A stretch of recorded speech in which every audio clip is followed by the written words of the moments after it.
Penandatanganan rehabilitasi guru SMA 1 Luwu Utara oleh Presiden.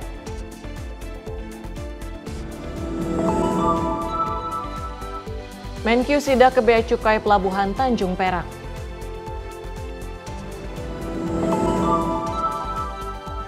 Perhelatan Forum Indonesia Pasifik Cultural Synergy 2025. Polisi gelar rekonstruksi pembunuhan sadis satu keluarga di Indramayu.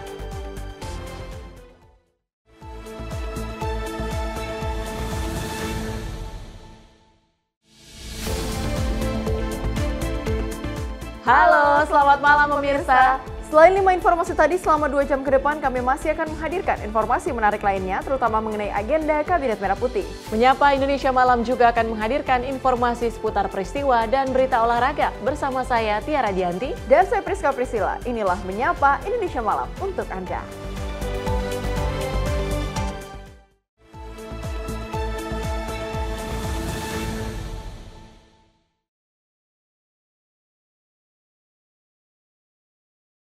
Kita awali dengan informasi pertama dari Presiden Prabowo Subianto yang memberikan rehabilitasi hukum kepada 2 guru SMA Negeri 1 Luwu Utara, Sulawesi Selatan, yakni Rasnal dan Abdul Muiz, usai dinyatakan bersalah di tingkat kasasi karena membantu guru honorer lewat sumbangan sukarela dan diberhentikan dengan hormat. Dibantu Wakil Ketua DPR RI Dasko, Presiden Prabowo Subianto pulihkan nama baik kedua guru di Luwu Utara tersebut.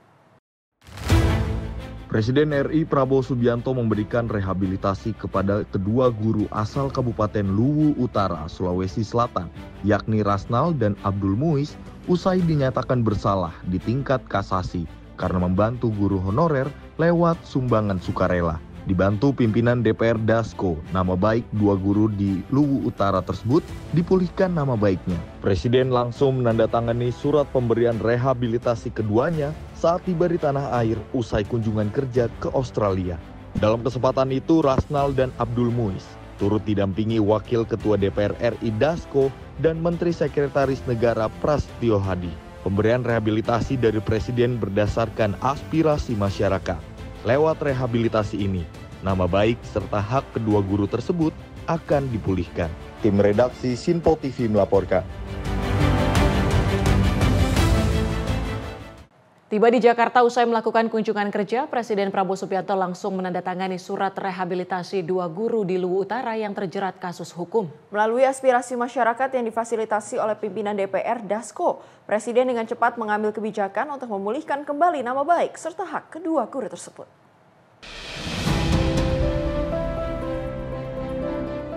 Beginilah detik-detik penandatanganan surat rehabilitasi oleh Presiden Prabowo Subianto yang ditujukan untuk guru SMA 1 Luwu Utara, yakni Rasnal dan Abdul Muiz. Sebelumnya keduanya dinyatakan bersalah di tingkat kasasi karena membantu guru honorer lewat sumbangan secara sukarela. Penandatanganan surat rehabilitasi dilakukan langsung oleh Presiden Prabowo Subianto atas aspirasi masyarakat yang difasilitasi pimpinan DPR RI Dasko. Dibantu pimpinan DPR Dasko, nama baik 2 guru di Luwu Utara tersebut dipulihkan nama baiknya. Presiden langsung menandatangani surat pemberian rehabilitasi keduanya saat tiba di tanah air usai kunjungan kerja ke Australia. Dalam kesempatan itu, Rasnal dan Abdul Muiz turut didampingi Wakil Ketua DPR RI Dasko dan Menteri Sekretaris Negara Prasetyo Hadi. Pemberian rehabilitasi dari Presiden berdasarkan aspirasi masyarakat. Barusan saja Bapak Presiden sudah menandatangani surat rehabilitasi kepada Pak Rasnal dan Pak Abdul Muiz, guru SD, SMP, SMA yang dari Luwu Utara. Berdasarkan aspirasi dari masyarakat yang beredar di media sosial dan juga kemudian Pak Abdul Muiz dan Pak Rasnal ini diantar ke DPRD Provinsi Sulawesi Selatan pada hari ini, dan kemudian dari teman-teman DPRD Provinsi Sulawesi Selatan tadi datang mengantarkan ke DPR RI dan kami terima, dan malam ini setelah koordinasi dengan Mensesnek kami antar ke Halim untuk bertemu dengan Bapak Presiden dan alhamdulillah tadi sudah ditandatangani surat pemberian rehabilitasi kepada kedua guru ini. Lewat rehabilitasi ini, nama baik serta hak kedua guru tersebut akan dipulihkan. Tim redaksi Sinpo TV melaporkan.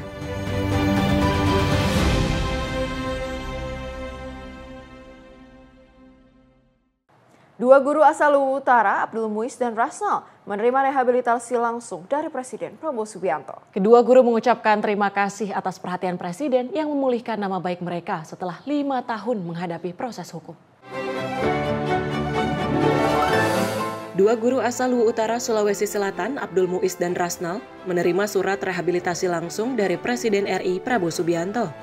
Keputusan ini memulihkan nama baik mereka setelah 5 tahun menghadapi proses hukum dan birokrasi yang dianggap tidak adil. Setelah menerima surat tersebut di Pangkalan TNI AU Halim Perdana Kusuma, keduanya menyampaikan rasa syukur dan terima kasih kepada Presiden. Abdul Muiz menyebut perjuangan mereka sangat melelahkan, sedangkan Rasnal menilai rehabilitasi ini sebagai bukti nyata kepedulian Presiden terhadap keadilan bagi para guru. Jadi yang pertama-tama saya pribadi dan keluarga besar saya sampaikan setulus-tulusnya terima kasih kepada Bapak Presiden yang telah memberikan rasa keadilan kepada kami, yang dimana selama 5 tahun ini kami rasakan diskriminasi baik itu dari aparat penegak hukum maupun dari birokrasi atasan kami yang seakan-akan tidak pernah peduli dengan kasus kami yang kami hadapi. Ini adalah sebuah perjalanan yang sangat melelahkan. Kami telah berjuang dari bawah, dari dasar sampai ke provinsi. Sayangnya kami tidak bisa mendapatkan keadilan. Setelah kami bertemu dengan Bapak Presiden, alhamdulillah Bapak Presiden telah memberikan kami rehabilitasi, dan itu sebuah, saya tidak bisa mengatakan sesuatu kepada Bapak Presiden. Terima kasih Bapak Presiden. Saya bersyukur kepada Allah Subhanahu wa taala, dengan jalan ini kami telah memperoleh keadilan sekarang dan direhab, kami punya nama baik. Semoga ke depan tidak ada lagi kriminalisasi terhadap guru-guru yang sedang berjuang di lapangan, dan itu sekarang ini teman-teman ini selalu dihantui bahwa kalau kita sedikit berbuat salah selalu ada hukuman-hukuman yang tidak pantas. Kasus ini bermula ketika 10 guru honorer belum menerima gaji karena belum terdata dalam sistem Dapodik. Sekolah mengumpulkan dana sukarela dari orang tua untuk membantu pencairan gaji.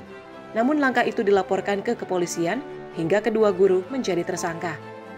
Langkah pemulihan nama baik ini difasilitasi oleh Wakil Ketua DPR RI Sufmi Dasko Ahmad setelah kedua guru tersebut diantar masyarakat ke DPRD Sulsel dan diteruskan ke DPR RI. Rehabilitasi dari Presiden kini mengembalikan hak, martabat, dan pengakuan profesi mereka, sekaligus menutup 5 tahun masa kelam perjuangan mereka. Tim redaksi Sinpo TV melaporkan. Kita beralih ke informasi lain, pemirsa. Menteri Haji dan Umroh Republik Indonesia Muhammad Irfan Yusuf melakukan penandatanganan nota kesepahaman dengan Menteri Haji dan Umroh Kerajaan Arab Saudi Taufik bin Fauzan Al Rabiah.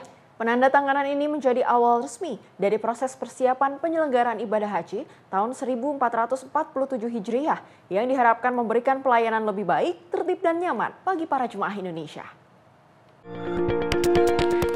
Indonesia dan Arab Saudi menandatangani nota kesepahaman atau Memorandum of Understanding. Penandatanganan dilakukan oleh Menteri Haji dan Umroh Republik Indonesia Muhammad Irfan Yusuf dengan Menteri Haji dan Umroh Kerajaan Arab Saudi Taufik bin Fauzan Al Rabiah. Hal ini terlihat melalui video yang diunggah di akun sosial media Instagram @kantor-urusan-haji pada 12 November 2025. MOU ini mencakup sejumlah aspek strategis mulai dari alokasi kuota jemaah haji, pengaturan akomodasi dan juga transportasi di Tanah Suci, penguatan sistem kesehatan haji, hingga integrasi teknologi dalam proses pendaftaran dan manajemen data jemaah. Penandatanganan ini pun menjadi awal resmi dari proses persiapan penyelenggaraan ibadah haji tahun 1447 Hijriah yang diharapkan memberikan pelayanan lebih baik, tertib dan nyaman bagi jemaah Indonesia. Kami diskusi banyak tentang dan lebih menekankan tentang istiqoah kesehatan. Sekali lagi kita juga bicara tentang dam, dan terakhir kami tadi ditutup dengan penandatangan kesepakatan bahwa tahun ini, tahun 2026 ini akan mendapatkan kuota 221.000 dan semuanya akan datang melalui udara. Dan sekali lagi yang membanggakan, membahagiakan kami adalah bahwa kesuksesan Haji Indonesia adalah kesuksesan haji dari teman-teman dari Kementerian Haji Saudi juga. Kegagalan kami juga berarti kegagalan mereka, sehingga mereka bekerja sama penuh untuk membantu pendukung keberhasilan kami. Tim redaksi Simpo TV melaporkan. Sementara itu, Presiden Republik Indonesia Prabowo Subianto menyampaikan apresiasi kepada pemerintah Australia atas penyambutan hangat selama kunjungan kenegaraannya. Presiden Prabowo juga menegaskan pentingnya menjaga hubungan baik antara Indonesia dan Australia sebagai dasar untuk saling menghormati dan memperkuat kerjasama. Presiden Republik Indonesia Prabowo Subianto menekankan pentingnya menjaga hubungan baik antara Indonesia dan Australia dalam kunjungan kenegaraannya ke Sydney pada 12 November 2025. Ia menyebut kedekatan geografis membuat kedua negara memiliki tanggung jawab moral untuk saling menghormati dan juga membantu sebagai tetangga yang baik. Prabowo menegaskan nilai persahabatan dan gotong royong antar negara tetangga sejalan dengan budaya Indonesia yang menjunjung tinggi kebersamaan. Ia juga menyinggung pepatah lama yang mengajarkan pentingnya hidup rukun dan saling menolong. Dalam kunjungan tersebut, Prabowo juga mengumumkan adanya kesepakatan baru di bidang pertahanan dan keamanan antara Indonesia dan Australia. Kesepakatan ini menjadi simbol kepercayaan serta kemitraan strategis yang semakin kuat di antara kedua negara. Mentioned many times that we cannot choose our neighbors, especially countries like us. It is our destiny to be direct neighbors. So let us face our destiny with the best of intentions. I believe in the good neighbor policy. Good neighbors are essential. Good neighbors will help each other in times of difficulties. In the Indonesian culture, we have a saying, when we face an emergency, it is our neighbor that will help us.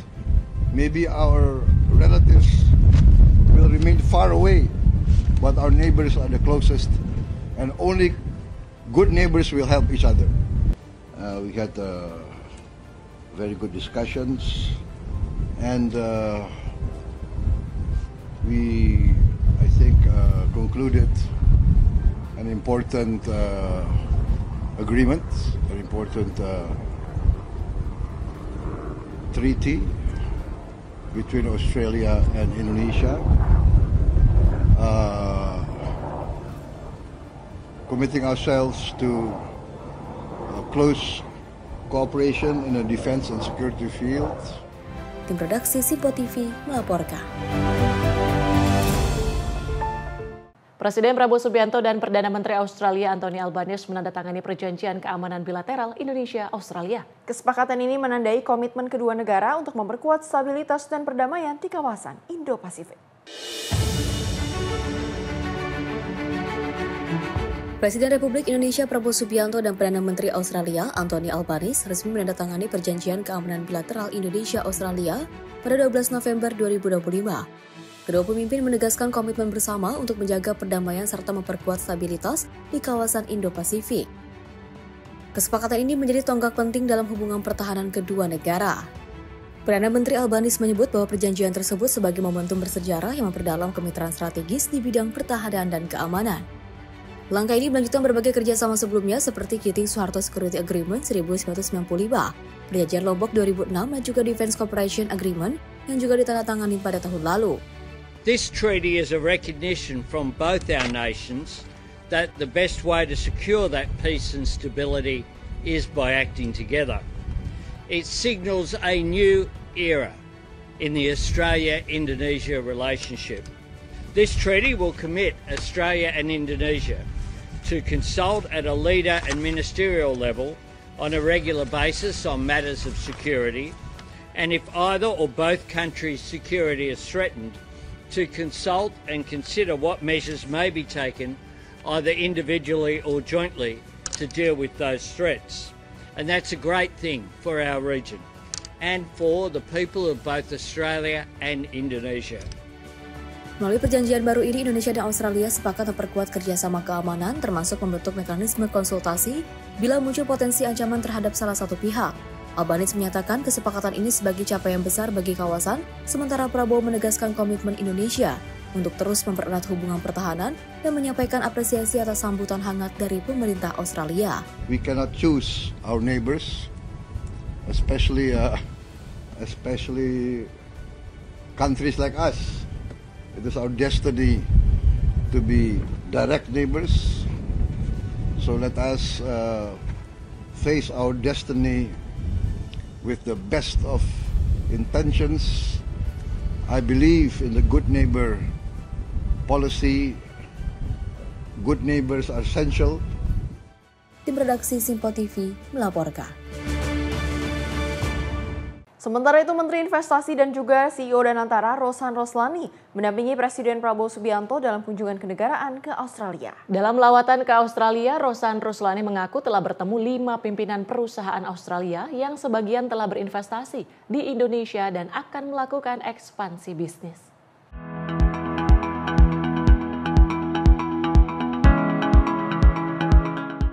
Menteri Investasi dan juga CEO Danantara Rosan Roslani mengatakan dalam kunjungan ini pemerintah Indonesia akan meningkatkan kerjasama perdagangan dan investasi dengan Australia. Rosan sendiri mengaku telah bertemu 5 pimpinan perusahaan Australia yang sebagian telah berinvestasi di Indonesia dan akan melakukan ekspansi bisnis. Pemerintah Indonesia akan memfasilitasi rencana sejumlah perusahaan Australia yang akan berinvestasi di Indonesia, termasuk pada sektor agrikultur. Kunjungan Presiden Prabowo Subianto ke Australia merupakan kunjungan kenegaraan. Kunjungan ini merupakan kunjungan balasan setelah sebelumnya Perdana Menteri Albanese ke Indonesia pada Mei 2025 lalu. Bertemu dengan 5 perusahaan hari ini, yang dimana mereka berinvestasi baik di bidang rumah sakit, ada 1 investasi di bidang rumah sakit dan 2 di bidang hilirisasi. 2 di bidang hilirisasi mereka sudah investasi di Indonesia dan ingin melakukan ekspansi, itu juga akan kita fasilitasi, dan juga untuk agriculture di bidang sapi ya, itu juga kerjasamanya kita sedang bangun juga, dan memang ada 1 investasi kita yang mungkin dari antara yang cukup besar yang base-nya ada di sini yang akan kita coba finalisasi dalam waktu sangat-sangat dekat ini. Kunjungan Presiden Prabowo ke Australia dalam rangka memperkuat kerjasama kedua negara. Dari Sydney, Australia, Dio Malau, Simpo TV melaporkan. Presiden Prabowo Subianto memberikan hadiah spesial untuk Toto, anjing kesayangan Perdana Menteri Australia Anthony Albanese. Hadiahnya berupa kaos merah putih dan tali yang menjadi simbol persahabatan hangat antara kedua pemimpin negara. Dalam kunjungannya ke Australia, Presiden RI Prabowo Subianto memberikan hadiah istimewa untuk Toto, anjing kesayangan Perdana Menteri Anthony Albanese. Hadiah itu berupa kaos putih bergaris merah bertuliskan Toto, serta 1 set tali berwarna senada. Momen hangat itu terekam dalam unggahan akun @sekretariat.kabinet, memperlihatkan Albanese tersenyum lebar saat membuka kado dari Prabowo. Sekretaris Kabinet Teddy Indra Wijaya menyebut pemberian hadiah itu sebagai bentuk diplomasi khas Prabowo. Menurutnya, diplomasi tak melulu harus dilakukan lewat perundingan atau forum resmi, tetapi juga bisa melalui pendekatan budaya, persahabatan, hingga simbol-simbol sederhana seperti hewan peliharaan. Teddy menambahkan Prabowo memiliki kucing bernama Bobby, sementara Albanese memelihara anjing bernama Toto. Sebelumnya, Bobby juga pernah mendapat hadiah shell dari Albanese saat kunjungan ke Indonesia pada Mei 2025. Tim redaksi Simpo TV melaporkan. Kita ke informasi lainnya, di mana Gubernur DKI Jakarta Pramono Anung menegaskan komitmen Pemprov untuk terus meningkatkan kualitas sumber daya manusia guna mendorong daya saing ibu kota sebagai kota global. Pramono menyebut posisi Jakarta dalam peringkat kota global mengalami kenaikan sebagai bukti adanya perbaikan dalam berbagai aspek pembangunan. Gubernur DKI Jakarta Pramono Anung mengungkapkan bahwa posisi Jakarta sebagai kota global telah naik dari peringkat 74 menjadi 71 dunia. Peningkatan tersebut tak lepas dari upaya pemerintah provinsi dalam melakukan pembangunan di berbagai sektor, termasuk peningkatan sumber daya manusia. Selain itu, Pramono juga menyatakan meski adanya penyesuaian APBD, program kesejahteraan seperti KJP dan KJM tidak akan dikurangi karena menjadi bagian dari upaya konsisten pemerintah Jakarta dalam pembangunan sumber daya manusia. Sebagai kota global, Kerni telah mengukur salah satunya adalah Jakarta yang dulu ranking 74, sekarang udah naik menjadi 71. Dan dibandingkan dengan kota-kota lain, sebenarnya Jakarta di ASEAN ini sudah melakukan banyak perbaikan, kita memang masih kalah dengan Singapura. Faktor yang kemudian menjadi penting adalah sumber daya manusia, sehingga dengan demikian kenapa dalam sekarang ini betul-betul saya berkonsentrasi untuk membuat sumber daya manusia Jakarta itu lebih kompetitif, lebih bersaing untuk kepentingan kota global. Jadi itu yang menjadi faktor. Kemudian saya juga tetap, walaupun ada pemotongan DBH yang berkaitan dengan KJP, KJMU tidak boleh berkurang, dan itu kami lakukan secara konsisten. Kemarin pleno DPRD bersama dengan pemerintah Jakarta untuk APBD sudah selesai. Mudah-mudahan kita segera berkonsentrasi untuk membangun Jakarta. Dari Jakarta, Jihan Nabila, Azizul Hakim, Simpo TV melaporkan. Optimalisasi hilirisasi sawit melalui Danantara. Informasi lengkapnya usai jeda. Tetaplah bersama kami di Simpo TV.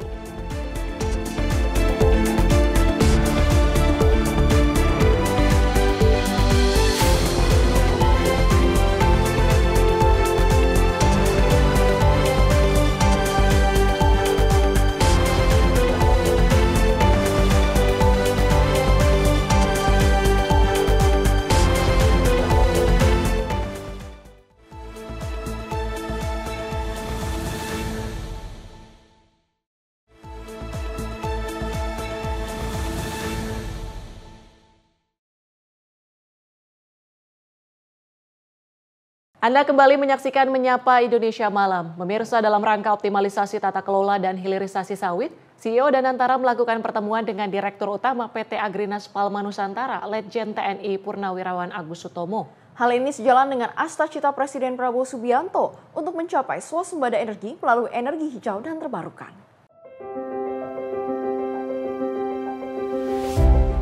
Melalui Instagram resmi pribadi, CEO Danantara, Rosan Roslani, melakukan pertemuan dengan Direktur Utama PT Agrinas Palma Nusantara Persero, Letjen TNI Purnawirawan Agus Sutomo, beserta dengan jajaran direksinya.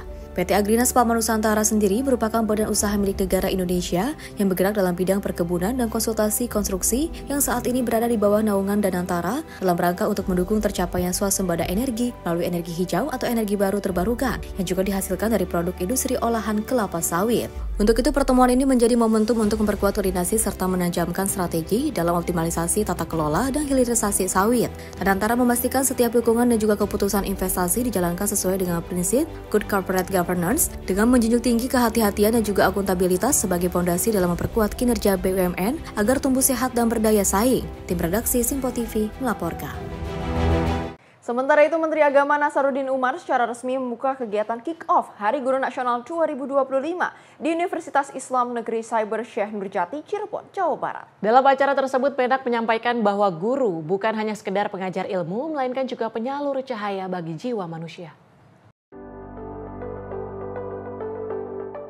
Menteri Agama Nasaruddin Umar secara resmi membuka kegiatan kick-off Hari Guru Nasional 2025 di Universitas Islam Negeri Cyber Syekh Nurjati, Cirebon, Jawa Barat. Acara ini menjadi momentum penting untuk membuka lembaran baru dalam dunia pendidikan, khususnya bagi guru madrasah yang memiliki peran strategis dalam pembentukan karakter bangsa. Nasaruddin Umar mengatakan para guru madrasah juga telah menjadi ujung tombak dalam membangun generasi berakhlak mulia dan berkepribadian sesuai nilai-nilai Pancasila. Selain itu, dirinya berharap dengan kualitas pendidikan di madrasah, para siswa ataupun siswi mampu menyumbangkan prestasi-prestasi yang unggul. Jadi madrasah itu belum terkalahkan lembaga pendidikan lain. Misalnya saya Cendekia, Gorontalo, dan Malang, keluar ke madrasah dengan anggarannya ya pas-pasan gitu. Bisa menyumbangkan prestasi, mengalahkan prestasinya. Orang yang paling mahal sekali. Nah, itu karena solidnya para guru dan mengajar dengan batin ya, mengajar dengan ikhlas, maka itu warisan batinnya juga melahirkan anak-anak yang tawar, hormat, respek, beradab. Kita berdoa ke bangsa ini akan menjadi bangsa yang beradab, seperti Pancasila kan, kemanusiaan yang adil dan beradab, bukan hanya kemanusiaan tapi harus beradab. Dan itulah misi di Kementerian Agama, melahirkan masyarakat Indonesia. Dari Cirebon, Jawa Barat, tim redaksi Simpo TV melaporkan. Kunjungan kerja Menteri Keuangan Purbaya Yudi Sadewa ke kantor Bea Cukai Tanjung Perak, Surabaya pada 11 November 2025 mengungkap temuan mencengangkan. Menkyu menemukan barang impor yang dilaporkan hanya senilai 117.000, padahal di pasaran dijual hingga 50 juta rupiah.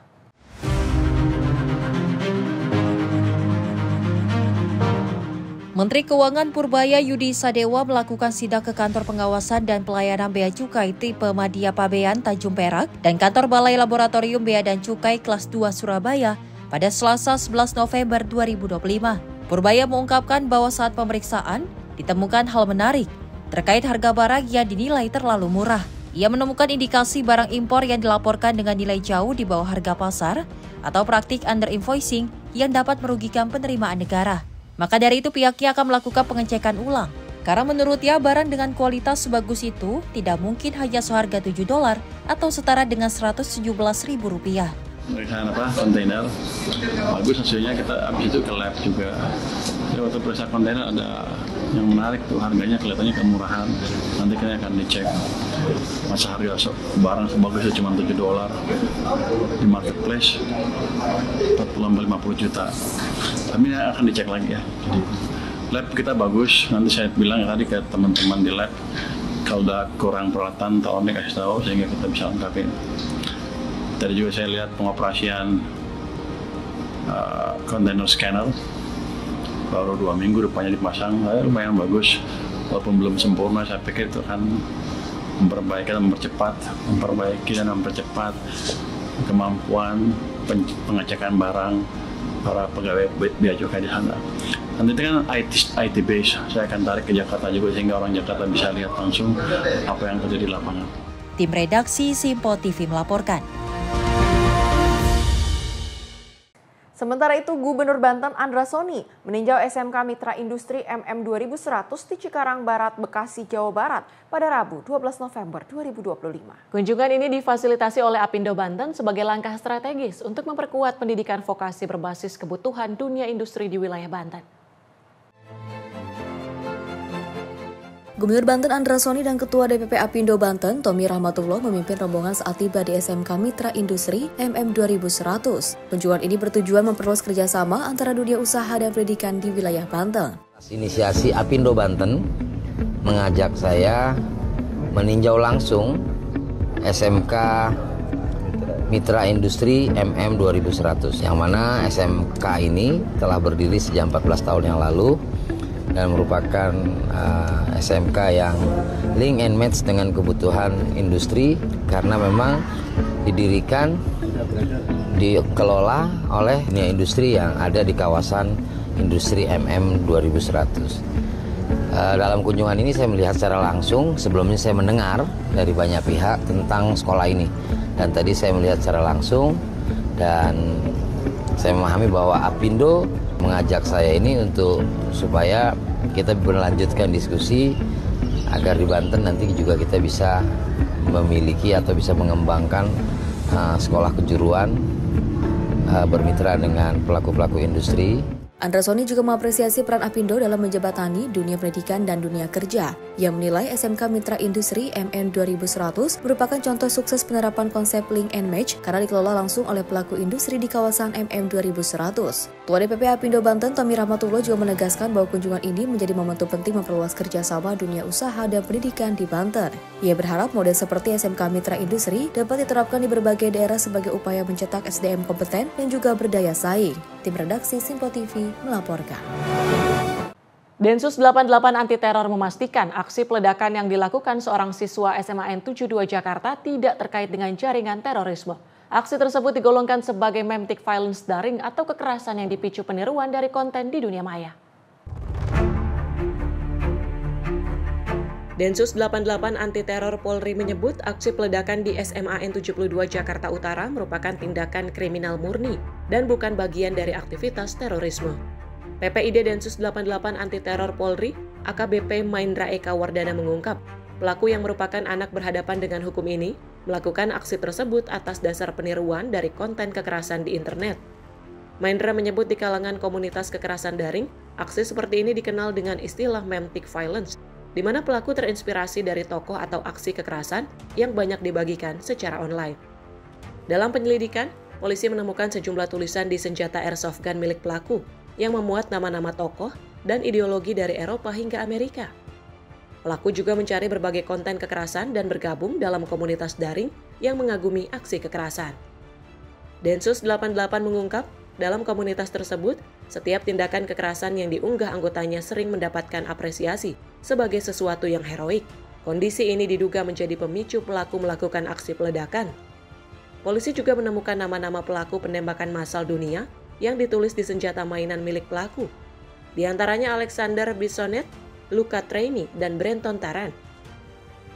Kemudian melakukan pemeriksaan dan analisa device yang dimiliki oleh ABH, melaksanakan pemeriksaan tersangka dan saksi-saksi, koordinasi antar stakeholder, melakukan pengecekan database dan analisis device, serta melakukan gelar perkara. Terhadap insiden yang terjadi di Seman 72 Jakarta ini menunjukkan bahwa hari ini ada fenomena global yang terjadi di berbagai negara, tidak luput di negara kita. Jadi adanya komunikasi yang transnasional membuat anak-anak muda menjadi mudah juga rentan terpapar berbagai aliran kekerasan yang berkembang di dunia maya. Kemudian terkait dengan analisa, sebagaimana sudah disampaikan oleh Bapak Ditkrim saksi, alat bukti semua sudah didapat dan Densus 88 melakukan cek watchlist yang dimiliki oleh Densus 88 terkait dengan jaringan teror, baik itu global, regional maupun domestik, dan sampai dengan saat ini tidak ditemukan adanya aktivitas terorisme yang dilakukan oleh ABH. Jadi murni tindakan yang dilakukan adalah tindakan kriminal umum ya. Hingga kini penyidik dari Densus 88 Anti Teror dan Polda Metro Jaya masih melakukan pendalaman untuk mengungkap motif dan jaringan sosial daring yang diikuti pelaku. Polisi juga terus berkoordinasi dengan pihak sekolah dan lembaga terkait untuk melakukan pendampingan psikologis bagi siswa lainnya. Dari Jakarta, Tim Liputan Simpo TV melaporkan.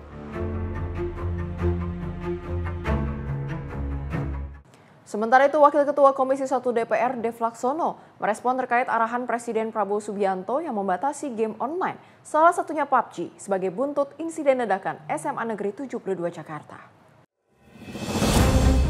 Presiden Prabowo Subianto membatasi game online dengan salah satunya PUBG, buntut insiden ledakan yang terjadi di SMA Negeri 72 Jakarta pada beberapa waktu lalu. Wakil Ketua Komisi 1 Dev Laksono mengatakan bahwa pemerintah perlu bersikap dan menindaklanjuti jika game online menjadi pemicu adanya kasus ledakan. Dev menyebut kemajuan teknologi seharusnya bertujuan untuk mengembangkan kreativitas dan kapasitas, sehingga jangan sampai merusak generasi muda. Makanya saya belum bisa bersikap lebih lanjut sampai dengan putusan itu final.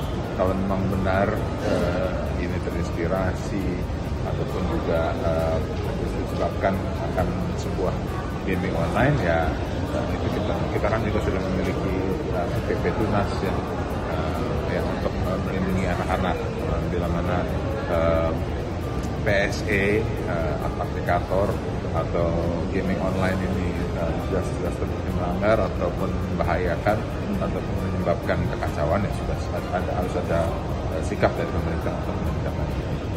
Berarti ini bisa berbentuk game-game online juga dan mungkin mengandung kekerasan dan bisa memicu anak-anak. Ya, kita tidak bisa menutup itu, tapi kan gini kan, ini bukan kejadian pertama kali. Di Amerika berapa kali kan kejadian penembakan sampai dengan menewaskan banyak anak di satu sekolah karena salah satu penyebabnya ya persenjataan yang dijual bebas, terus juga anak-anak ini menggunakan game-game seperti ini. Ya ini salah satu dari kemajuan teknologi. Fungsinya itu kan adalah untuk mengembangkan kreativitas ataupun juga mengembangkan kapasitas kita. Tapi jangan sampai kemajuan teknologi itu justru merusak generasi muda kita. Dari Jakarta, Farizal, Simpo TV melaporkan. Komisi Perlindungan Anak Indonesia atau KPAI mendorong pengawasan terhadap game online dan media sosial pasca terjadinya ledakan di SMA N72 Jakarta Utara. KPAI menilai kasus itu terjadi tidak hanya disebabkan karena dugaan bullying, namun ada faktor lain yang mempengaruhi perilaku siswa pelaku ledakan. Komisioner KPAI Diah Puspitarini menyebut kasus anak tidak dapat berdiri sendiri dan perlu dilihat dari berbagai aspek. Menurutnya dugaan perundungan memang ada, namun ada juga faktor lain yang mendorong siswa tersebut melakukan aksi ekstrim. Dia juga menambahkan KPAI akan berkoordinasi dengan Kementerian Komunikasi dan Digital untuk mengawasi pengaruh konten di media sosial dan game online terhadap perilaku anak.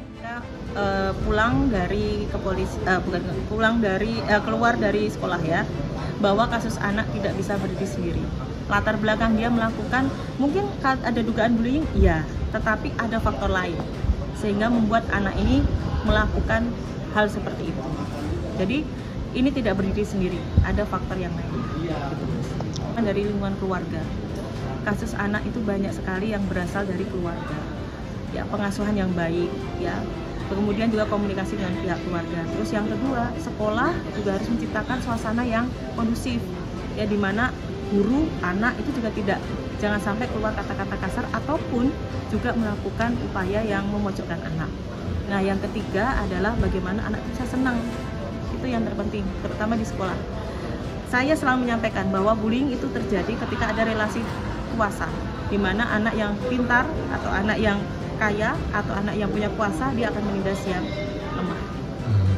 Apakah ada faktor dari tontonan yang dilihat dan apakah nanti akan berkoordinasi dengan Komdigi sendiri? Sudah kami sampaikan. Ya, benar, ada faktor itu, Mas. Ada faktor itu juga dan kami sudah berupaya untuk komunikasi dan komunikasi. Sebelumnya polisi mengungkap siswa pelaku ledakan di SMA Negeri 72 membawa 2 tas yang diduga berisi bahan peledak. Dari hasil penyelidikan, Densus 88 menemukan 7 peledak, 4 diantaranya meledak dan 3 lainnya gagal terpicu. Kapolri Jenderal Listio Sigit Prabowo menyebut pelaku sudah diketahui dan polisi masih mendalami pihak yang diduga mengajari pembuat bom termasuk dari konten media sosial. KPAI meminta lingkungan keluarga dan sekolah untuk lebih peka dalam mencegah tindakan bullying maupun kekerasan di kalangan anak. KPAI juga mendorong pemerintah memperketat pengawasan terhadap konten digital yang berpotensi mempengaruhi perilaku anak. Dari Tangerang Selatan, jurnalis Simpo TV melaporkan. Wakil Menteri Agama Romo Muhammad Syafi'i mengungkapkan Ditjen Penyelenggaraan Haji dan Umroh atau PHU di Kementerian Agama resmi telah dibubarkan. Pembubaran tersebut dilakukan usai Kementerian Haji dan Umroh resmi dibentuk. Direktorat Jenderal Penyelenggaraan Haji dan Umroh atau PHU di Kementerian Agama secara resmi telah dibubarkan. Pembubaran itu terhitung sejak Kementerian Haji dan Umroh resmi dibentuk oleh pemerintah. Wakil Menteri Agama Romo Muhammad Syafi'i mengatakan, para pegawai Dirjen Penyelenggaraan Haji dan Umroh diupayakan pindah ke Kementerian Haji dan Umroh. Selain itu, aset terkait pelaksanaan haji di Kementerian Agama dialihkan ke Kementerian Haji dan Umroh. Oleh karena itu, kini Kementerian Agama saat ini tidak lagi mengurus apapun terkait haji.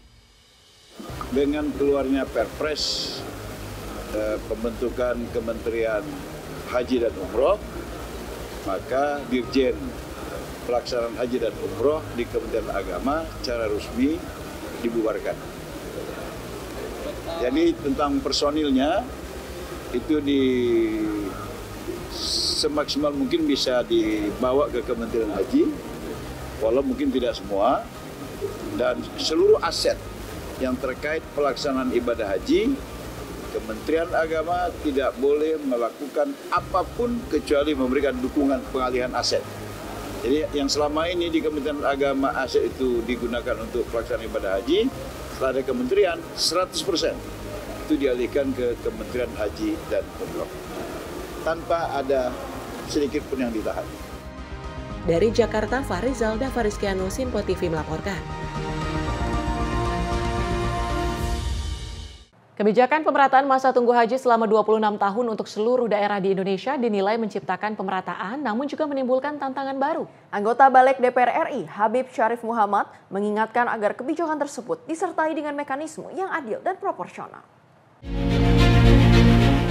Anggota Balik DPR RI, Habib Syarif Muhammad, mengingatkan agar kebijakan pemerataan masa tunggu haji menjadi 26 tahun perlu dilakukan dengan pengawasan ketat agar proses distribusi tetap adil bagi seluruh jemaah. Penyesuaian masa tunggu dilakukan untuk menciptakan sistem yang lebih adil dan terstruktur dibandingkan kebijakan sebelumnya, di mana kuota beberapa daerah menjadi berlebihan atau tidak sesuai jumlah pendaftar. Sedangkan dengan sistem baru, pemerintah berharap setiap provinsi memiliki alokasi yang lebih seimbang. Dengan turunnya 2 juta, ini masih menjadi debatable. Sampai sejauh mana pemerintah mampu untuk tetap minimal mempertahankan kualitas pelayanan. Karena tahun 2025 termasuk proses perjalanan haji yang sangat amburadul.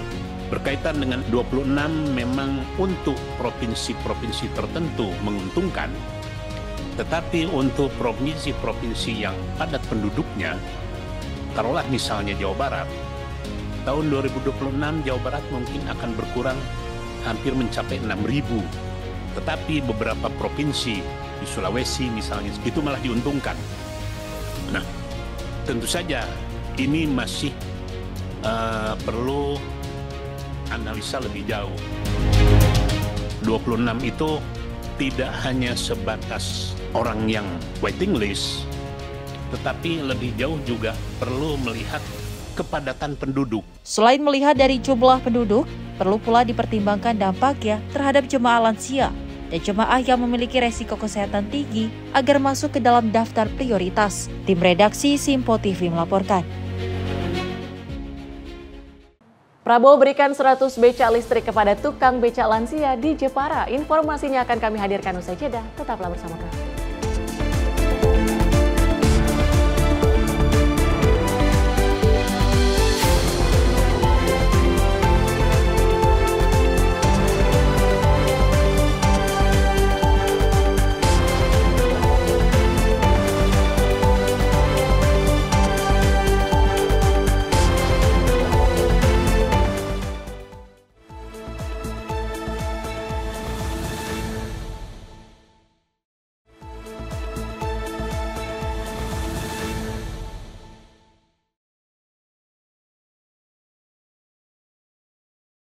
Terima kasih pemirsa, Anda masih bersama kami di Menyapa Indonesia Malam.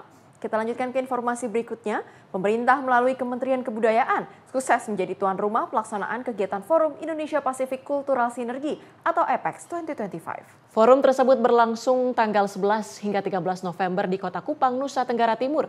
Forum dihadiri perwakilan 13 negara dari 17 negara kawasan Pasifik. Menteri Kebudayaan Fadlizon resmi membuka gelaran IPEX 2025 atau yang lebih dikenal dengan Sinergi Hubungan Budaya Indonesia Pasifik pada 11 November 2025 di Kupang, Nusa Tenggara Timur. Perhelatan tahun ini memiliki tema Celebrating Shared Cultures and Community Wisdom. Forum ini dinilai strategis untuk menjadi sebuah platform diplomasi budaya. Sebanyak 13 delegasi negara dari 17 negara kawasan Pasifik hadir dalam gelaran tahun ini. Berbagai rangkaian acara digelar. Dalam forum tersebut diantaranya pameran kebudayaan Indonesia di kawasan timur seperti kerajinan tangan, tekstil tradisional, kuliner khas, hingga pertunjukan seni daerah. Selain itu, dialog tingkat menteri ministerial dialog bertema Rich and Diverse Cultural Heritage of the Pacific Region as a Driver and Enabler of Sustainable Development, sesi pleno tematik, Cultural Night, pertunjukan kolaboratif hasil residensi, serta kunjungan edukasi ke museum daerah di Nusa Tenggara Timur. Menteri Kebudayaan Fadlizon mengatakan forum ini dirancang sebagai penegasan peran budaya, penggerak diplomasi, dan berkelanjutan. Forum tersebut juga mempertemukan para pemegang kebijakan bidang kebudayaan, seniman, akademisi, komunitas, serta perwakilan negara-negara Pasifik yang bertujuan memperkuat jejaring dan kolaborasi lintas budaya. Pagi hari ini kita baru saja menyaksikan pembukaan Indonesia Pacific Cultural Synergy, sebuah platform baru yang diinisiasi oleh Kementerian Kebudayaan dalam rangka untuk kerjasama promosi dan diplomasi kebudayaan antara Indonesia dengan negara-negara Pasifik di bawah Direktorat Jenderal Diplomasi Budaya Kebudayaan, Promosi dan Kerjasama. Hadir juga Wakil Menteri Dalam Negeri dan juga beliau di Badan Percepatan Pembangunan Papua, Ibu Dr. Rika Aluk. Kita mendapatkan kehormatan ya di Kupang ini, kehadiran dari Menteri-Menteri Kebudayaan. Sebagian juga bergabung Menteri Kebudayaan, Sport, Menteri Kebudayaan dan Pariwisata, Menteri Kebudayaan dan Seni dari 13 negara-negara Pasifik, ya, antara lain Papua Nugini, Fiji, Solomon Island, Vanuatu, Nauru, Marshall Island, Kiribati, kemudian Tuvalu, Tonga, dan juga negara-negara yang ada di samudra, dengan satu tema merayakan ya ke share culture kita atau budaya yang kita sama-sama share, dan juga community wisdom. Jadi memang banyak persamaan. Tadi saya sampaikan juga sebenarnya kita bisa saja dari satu. Fadli berharap kegiatan tersebut dapat menempatkan budaya sebagai jangkar identitas, sekaligus pendorong inovasi ekonomi kreatif dalam konteks hubungan maritim dan warisan budaya yang saling terkait antara Indonesia dan negara-negara Pasifik, sekaligus sebagai penegasan pentingnya budaya sebagai kekuatan pemersatu antar bangsa di kawasan Pasifik yang memiliki akar budaya yang sama, terutama dalam tradisi maritim dan nilai gotong royong yang diwariskan turun-temurun. Bisa saja dari satu nenek moyang yang sama, dari ekspresi-ekspresi budaya dari tiap negara-negara di Pasifik juga mempunyai irisan-irisan kesamaan yang luar biasa. Bahkan dari nenek moyang mereka cerita sendiri juga banyak, mulai dari wastra, ekspresi tari-tarian, bahkan dari kuliner, ya itu juga mempunyai banyak kesamaan. Melalui platform ini kita berharap hubungan Indonesia dengan negara-negara Pasifik ini juga semakin baik, karena kita ini bagian selalu disebutkan juga Asia Pasifik. Tapi seringkali memang kita happy-nya ke Asia, tapi ke Pasifik kadang-kadang, terutama negara-negara yang tetangga kita yang dekat sekali dengan kita di Pasifik Selatan, kita kurang bersilaturahmi atau reaching out. Sementara itu di tempat yang sama, Direktur Jenderal Diplomasi, Promosi dan Kerjasama Kebudayaan, Endah T.D. Retnoastuti, berharap bahwa kegiatan tersebut membawa nilai positif bagi Indonesia. Menurutnya, IPEX 2025 sejalan dengan visi RPJMN 2025-2029 dan arah kebijakan nasional untuk memperkuat harmonisasi kehidupan dengan lingkungan dan kebudayaan. Berlangsungnya Forum IPEX 2025 ini menjadi simbol nyata sinergi budaya Indonesia dan negara-negara Pasifik yang menegaskan bahwa keragaman bukan sekedar perbedaan, melainkan kekuatan untuk bersatu. Tim redaksi Simpo TV melaporkan. Ketua Komisi 11 DPR Misbakun menanggapi terkait rencana pemerintah yang akan melakukan redenominasi rupiah. Misbakun mengatakan bahwa pihaknya siap membahas jika rencana tersebut menjadi program pemerintah. Ketua Komisi 11 DPR Misbakun menjelaskan bahwa rencana pemerintah yang ingin meredenominasi rupiah harus dipikirkan secara matang. Menurutnya, meredenominasi rupiah dibutuhkan sosialisasi yang kuat kepada masyarakat, mengingat adanya penyederhanaan mata uang dari Rp1.000 menjadi Rp1. Selain itu juga sebelum melakukan redenominasi, pemerintah harus bisa melihat dari berbagai aspek, salah satunya kondisi pertumbuhan ekonomi harus di atas 5%. Namun Misbakun menyebut Komisi 11 akan siap membahas redenominasi rupiah jika rencana itu menjadi program pemerintah. Prasyarat-prasyarat dan kondisi-kondisi prasyarat ekonomi maupun kondisi non-ekonomi yang menjadi pelengkap bagi sebuah keputusan, karena melakukan redenominasi ini kita akan butuh sosialisasi yang kuat, butuh kondisi transisi sebelum itu disiapkan. Memang kalau memang mau dibahas di tahun 2026 itu kita harus membahas undang-undang, kita persiapkan dengan baik, kemudian kondisi pertumbuhan ekonomi kita solid, dan ada satu kondisi yaitu pertumbuhan ekonomi kita selalu stabil di atas 5%. Kemudian inflasi kita selalu rendah dan itu kita sudah dapatkan. Tinggal kita mendapatkan stabilitas politik. Stabilitas politik kita seperti kita akui bahwa politik kita dukungan kepada pemerintah lebih dari 85% di parlemen. Stabilitas keamanan tidak ada gangguan, ya kan, ketertiban kita sangat stabil dan ini apakah sudah cukup dianggap sebagai sebuah prasyarat untuk dilakukan ya kembali kepada pemerintah.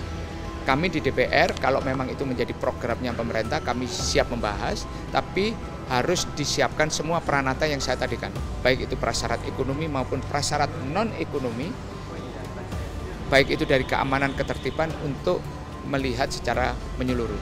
Biasanya negara-negara itu menyiapkan sekitar 3 tahun. Mulai dari pembentukan undang-undang sampai kepada praktek full redenominasi itu 3 tahun. Ada aspek pembentukan undang-undangnya, karena di sini perlu disosialisasikan kepada masyarakat. Kemudian mulai diterapkan itu ketika masyarakat dibuka masa transisi, yaitu masyarakat mulai diajari bagaimana menentukan harga yang tadinya 1.000 menjadi 1. Kemudian transisi ini berapa lama disepakati dan kemudian mulai diterapkan secara full berapa nilai yang tadinya 1.000 menjadi 1 ini. Nah ini kan masa transisi. Mulai pembentukan undang-undang, masa transisi dan kemudian masa penerapan dan kemudian infrastruktur itu adalah bagaimana orang mulai dikenalkan kepada nilai denominasi yang tadinya 1.000 menjadi 1. Dari Jakarta, Farizal Dava Rizkiano, Simpo TV melaporkan. Gubernur Jakarta Pramono Anung meresmikan instalasi tangki septik komunal dengan pemanfaatan biogas di Jakarta Timur pada Kamis pagi. Program ini merupakan bagian dari upaya Pemprov Jakarta dalam meningkatkan kualitas sanitasi dan kesehatan lingkungan masyarakat sekaligus mendorong pemanfaatan energi terbarukan yang ramah lingkungan. Gubernur DKI Jakarta Pramono Anung meresmikan instalasi tangki septik komunal dengan pemanfaatan biogas di Gang Delta, Kecamatan Pasar Rebo, Jakarta Timur. Peresmian yang digelar pada Kamis pagi merupakan bagian dari upaya pemerintah Provinsi DKI Jakarta untuk meningkatkan kualitas sanitasi dan kesehatan lingkungan warga. Pramono menyebut instalasi tangki septik komunal dapat memanfaatkan limbah rumah tangga untuk diolah menjadi energi terbarukan berupa gas bio. Pramono juga menegaskan pemanfaatan teknologi ramah lingkungan seperti ini akan terus dikembangkan di berbagai wilayah untuk mendukung program Jakarta Bersih dan hemat energi. Dalam program instalasi septic tank ini secara komunal kemudian menghasilkan biogas sangat-sangat memberikan dampak manfaat yang positif bagi warga. Tadi saya juga menanyakan kepada warga kalau dulu mereka harus menyiapkan LPG, sekarang ini mereka sama sekali sudah tidak menyiapkan LPG. Dan ekosistem yang seperti ini, saya tadi berdiskusi dengan Pak Wali Kota, saya pengen mengembangkan menjadi lebih besar. Apakah kemudian bisa di kantor-kantor pemerintah maupun swasta, mereka juga bisa kita buat sistem yang seperti ini, sehingga dengan demikian ini akan memberikan manfaat dan juga secara ekonomi sangat-sangat membantu. Aktivitas ini akan memperkuat Jakarta sebagai kota global. Persoalan BAB-nya mudah-mudahan nanti di kota yang lain akan kami selesaikan sehingga bisa seperti di Jakarta Timur BAB terbukanya menjadi 0%. Dan kalau ini bisa dilakukan, saya yakin dampaknya akan sangat baik. Dan juga yang paling penting adalah kesehatan masyarakatnya juga menjadi lebih baik. Dari Jakarta, Jihan Nabila Azizul Hakim, Simpo TV melaporkan. Pemirsa, Kabupaten Jepara kini punya cara baru untuk menggerakkan ekonomi rakyat kecil sekaligus memperindah wajah pariwisatanya. Presiden Prabowo Subianto memberikan bantuan 100 becak listrik kepada tukang becak lansia di Jepara, Jawa Tengah. Bantuan ini tak hanya meringankan kerja para pengayuh becak lansia, namun juga membuka peluang baru untuk sektor wisata ramah lingkungan. Sebanyak 100 tukang becak di Kabupaten Jepara, Jawa Tengah menerima bantuan becak listrik dari Presiden Prabowo Subianto. Penyerahan secara simbolis dilakukan di Stadion Gelora Bumi Kartini, Jepara pada Rabu 12 November 2025 yang dihadiri Bupati Jepara Witiarso Utomo, perwakilan Badan Percepatan Pengentasan Kemiskinan, dan Yayasan Gerakan Solidaritas Nasional. Bantuan becak listrik diberikan kepada kelompok masyarakat berpenghasilan rendah yang masih menggantungkan mata pencaharian pada sektor informal, termasuk para pengayuh becak lanjut usia yang tetap aktif bekerja. Setiap unit becak listrik bernilai sekitar 22 juta dan mampu menempuh jarak hingga 45 km dalam sekali pengisian daya. Oleh karena itu, bantuan becak listrik ini diharapkan meringankan beban kerja para pengemudi lanjut usia, meningkatkan pendapatan mereka, hingga membuka peluang baru untuk sektor wisata ramah lingkungan. Tim redaksi Sinpo TV melaporkan. Pemirsa, ancaman PHK massal masih menghantui sejumlah sektor industri di Indonesia. Anggota Komisi 9 DPR RI Irma Suryani menegaskan pentingnya kolaborasi antara pemerintah, dunia usaha, dan pekerja agar roda ekonomi tetap berputar tanpa harus mengorbankan lapangan kerja.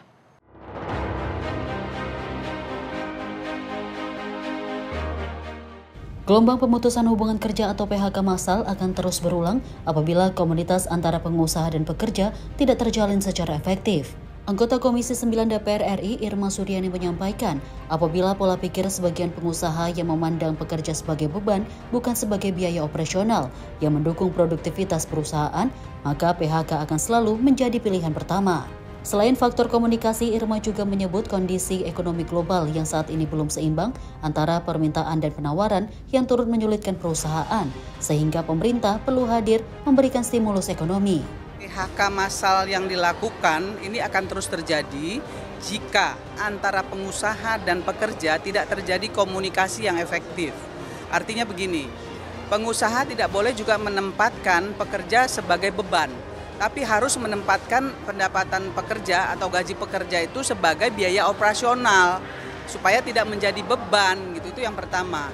Yang kedua, memang dalam situasi ekonomi global hari ini ya, di mana demand dan supply-nya tidak balance ya, itu menyulitkan perusahaan-perusahaan, sehingga memang pemerintah harus memberikan stimulus kepada perusahaan-perusahaan tersebut ya, agar tidak mem-PHK atau merumahkan karyawannya karena demand dan supply-nya nggak seimbang tadi. Maka kemudian kami di Komisi 9 sedang berusaha mengumpulkan semua data, mengumpulkan semua masukan untuk bisa nanti dimasukkan di dalam Undang-Undang Ketenagakerjaan yang baru. Harus ada regulasi yang jelas terkait kepailitan, ya, terkait dengan PHK sepihak, ya, terkait dengan outsourcing, itu semuanya akan kita gabung dalam satu undang-undang ya, yang kemudian harus jelas keberpihakannya kepada masyarakat, juga kepada pengusaha. Jadi masyarakat, pekerja dan pengusaha itu harus balance juga. Melalui langkah legislasi dan dorongan kebijakan stimulus ekonomi, DPR RI berupaya menciptakan iklim ketenagakerjaan yang adil, berimbang, dan berpihak pada kepentingan nasional. Tim redaksi Sinpo TV melaporkan. Kementerian Komunikasi dan Digital ajak kolaborasi tegakkan Undang-Undang PDP dalam perkuat ekonomi digital. Forum Publik Swasta soroti kepercayaan publik dan privacy by design sebagai kunci inovasi aman. Kementerian Komunikasi dan Digital mengajak seluruh pihak berkolaborasi dalam penegakan Undang-Undang Nomor 27 Tahun 2022 tentang pelindungan data pribadi untuk memperkuat posisi Indonesia di ekonomi digital global. Ajakan ini disampaikan dalam seminar Accelerating PDP Law Enforcement through Public-Private Collaboration to Drive Digital Innovation di Jakarta Pusat pada Selasa 11 November 2025. Wakil Menteri Komunikasi dan Digital Nejar Patria menekankan bahwa kepercayaan publik menjadi mata uang baru di era digital dengan pelindungan data pribadi sebagai fondasi. Ia mencatat sepanjang 2023 terjadi sekitar 3 juta insiden kebocoran data, 62% berupa pencurian informasi pribadi. Komdigi terus memperluas jangkauan jaringan internet yang berkecepatan tinggi. Kita terus bergerak ke arah sana. Kita baru aja lelang frekuensi 1,4 GHz yang nantinya akan memperkuat backbone kita di fixed broadband, dan ini nantinya diharapkan akan memperluas inklusivitas akses internet untuk masyarakat, sekaligus mengarah kepada internet berkecepatan tinggi yang kita targetkan 100 Mbps dalam waktu 3-4 tahun ke depan. Kita secara masif ya bekerja sama dengan berbagai stakeholder dan pihak-pihak untuk melaksanakan program pelatihan dan sertifikasi di bidang keamanan siber, data governance, dan etika digital, dan mereka untuk mencetak satu kelompok profesional yang siap menjadi garda terdepan perlindungan data di Indonesia. Bapak Ibu sekalian, untuk membangun digital trust adalah tanggung jawab kita semua.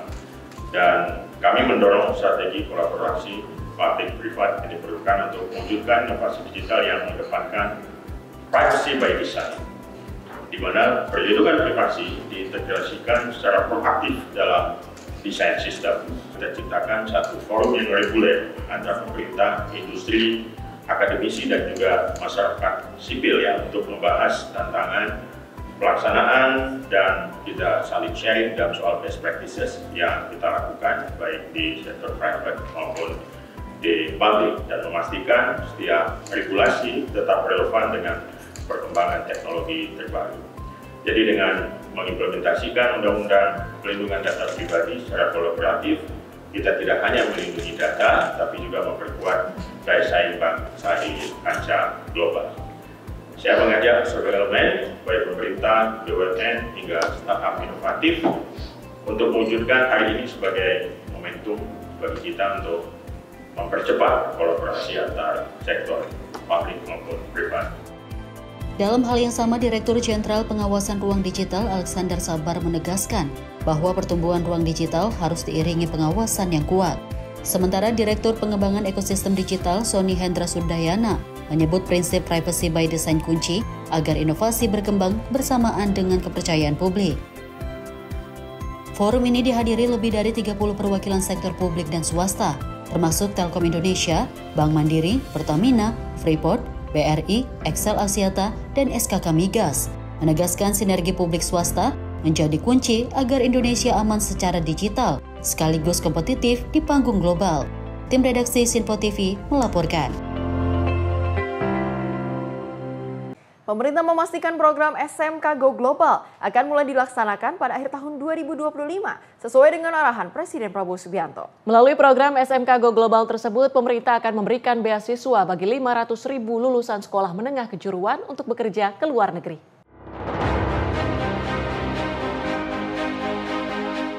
Usai melakukan rapat tingkat menteri bersama Menteri Pelindungan Pekerja Migran Indonesia Muhtarudin, Menko Pemberdayaan Masyarakat Muhaimin Iskandar mengatakan, pemerintah akan memberikan beasiswa untuk bekerja keluar bagi 500.000 lulusan SMK melalui program SMK Go Global. Program jangka pendek tersebut akan dimulai pada akhir tahun 2025 dengan tujuan untuk memberi peluang bagi lulusan SMK yang memiliki kompetensi agar dapat terus ditingkatkan, sehingga mereka mampu mendapatkan peluang pekerjaan di luar negeri dengan gaji yang baik. Selain itu, program yang diinisiasi oleh pemerintah ini bertujuan untuk mempercepat penyerapan tenaga kerja SMA dan SMK yang belum bekerja. Terlebih menurut data BPS, terdapat 1,63 juta lulusan SMK yang kini masih belum mendapatkan pekerjaan dan tidak melanjutkan pendidikan tinggi.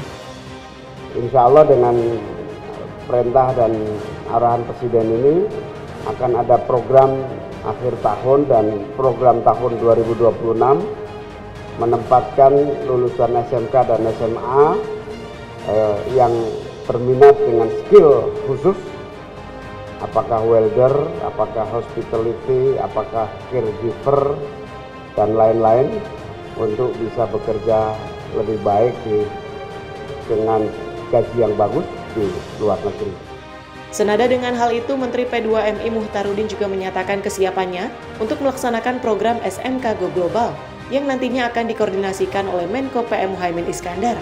Muhtarudin juga menjelaskan, persiapan eksekusi program ini akan dilakukan sejalan dengan penyusunan desain komprehensif pelindungan pekerja migran Indonesia.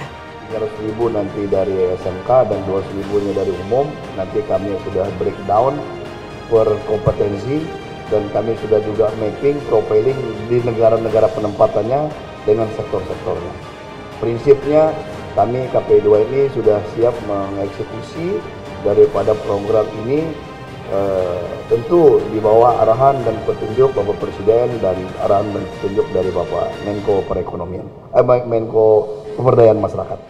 Dari Jakarta, Sri Dewi Andayani, Ahmad Amin, Simpo TV melaporkan. Dari Gubernur Banten Andra Soni menerima kunjungan kenegaraan Duta Besar Prancis untuk Indonesia Fabien Penoni dan perusahaan Prancis di Gedung Negara Provinsi Banten, Kota Serang pada 12 November 2025. Gubernur menjelaskan, Banten memiliki fondasi kuat untuk mendukung industri pengolahan. Gubernur Banten Andra Soni menyatakan pemerintah Provinsi Banten dan Kedutaan Besar Prancis sepakat memperkuat kerjasama di bidang ekonomi, pendidikan, vokasi, dan pariwisata. Komitmen itu disampaikan usai menerima kunjungan Duta Besar Prancis untuk Indonesia, Fabien Penoni, beserta dengan rombongan ekonomi di Serang. Menurut Andra, kunjungan ini bukan hanya bentuk apresiasi terhadap iklim investasi Banten, tetapi juga penjajakan peluang kerjasama baru. Salah satu pembahasan utama adalah ketersediaan bahan baku jagung lokal berkualitas tinggi yang menjadi kebutuhan industri pengolahan pangan asal Prancis. Selain sektor industri, Dubes Prancis juga membuka peluang kerjasama pendidikan dan juga pertukaran pelajar. Gubernur menjelaskan bahwa Banten memiliki fondasi kuat untuk mendukung industri pengolahan. Sektor karet sintetis dan juga kimia di Cilegon berkembang pesat, sementara industri pakan ternak terus memperluas kapasitas. Sementara itu, Dubes Prancis Fabien Penoni menilai bahwa Banten memiliki peran strategis dalam ekonomi nasional dan juga hubungan bilateral. Ia menegaskan bahwa Prancis ingin memperluas kerjasama ekonomi dan pendidikan ke tingkat daerah. Fabien menyebut bahwa sejumlah perusahaan asal Prancis seperti Michelin, Tereos, dan juga Air Liquide telah beroperasi di Banten dan membuka peluang kerjasama baru di masa depan, termasuk dalam bidang pariwisata dan juga pelatihan vokasional. Tim redaksi Simpo TV melaporkan. Sementara itu, Wakil Ketua Komisi 1 DPR Dev Laksono merespon terkait arahan Presiden Prabowo Subianto yang membatasi game online, salah satunya PUBG, sebagai buntut insiden ledakan di SMA Negeri 72 Jakarta. Dev menilai game online merupakan sarana mengasah kreativitas anak, namun ia meminta jangan sampai game online menjadi alat perusak bagi generasi bangsa.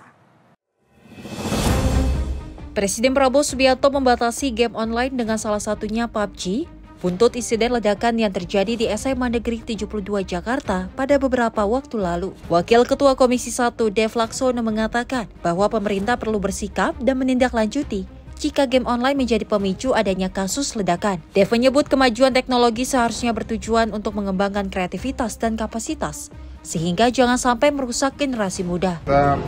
Makanya saya belum bisa bersikap lebih lanjut sampai dengan putusan itu final.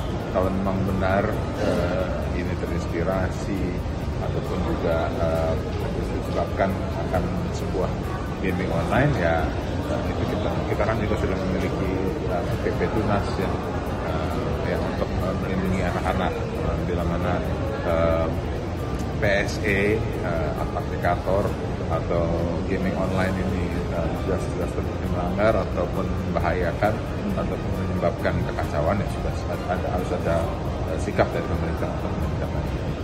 Berarti ini bisa berbentuk game-game lain itu ya, mungkin mengandung kekerasan dan bisa memicu anak-anak. Ya, kita tidak bisa menutup itu, tapi kan gini kan, ini bukan kejadian pertama kali. Di Amerika berapa kali kan kejadian penembakan sampai dengan menewaskan banyak anak di satu sekolah karena salah satu penyebabnya ya persenjataan yang dijual bebas, terus juga anak-anak ini menggunakan game-game seperti ini.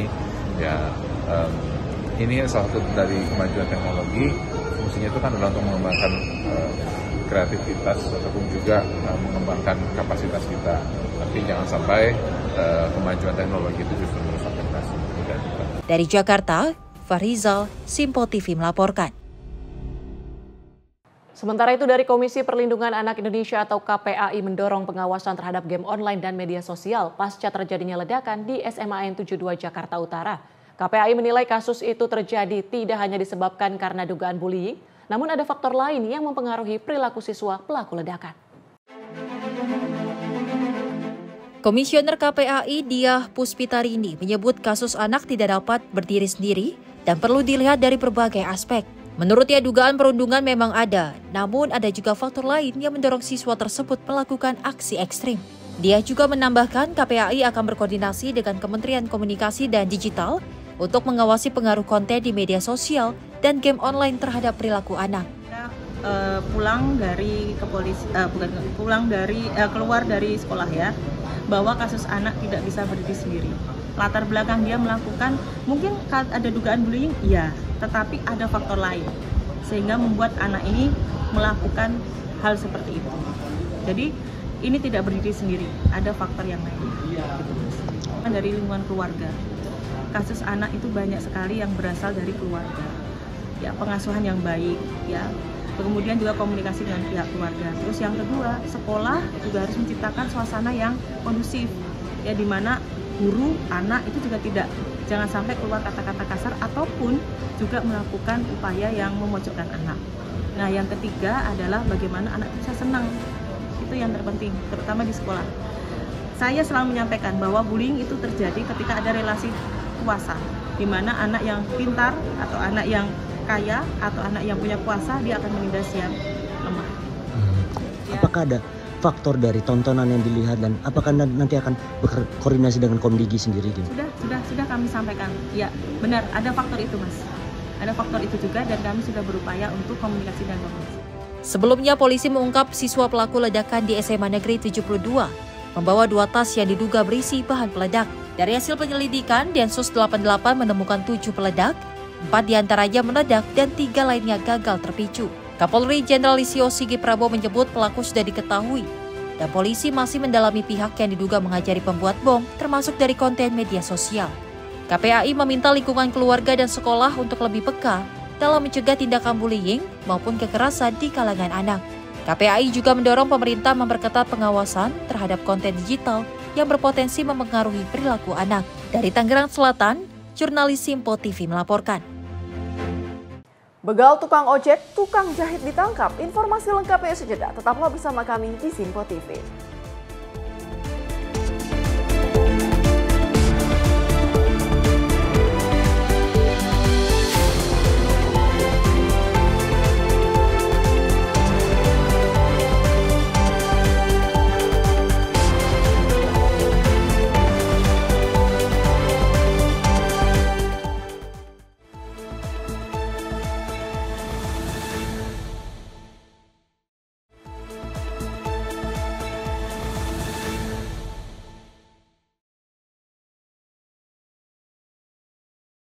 Anda kembali menyaksikan Menyapa Indonesia Malam dan informasi kami lanjutkan.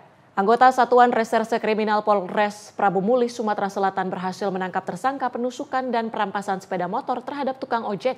Tersangka yang berprofesi sebagai tukang jahit ini ditangkap di rumah kerabatnya di Desa Penanggirah, Kabupaten Muara Enim, Sumatera Selatan.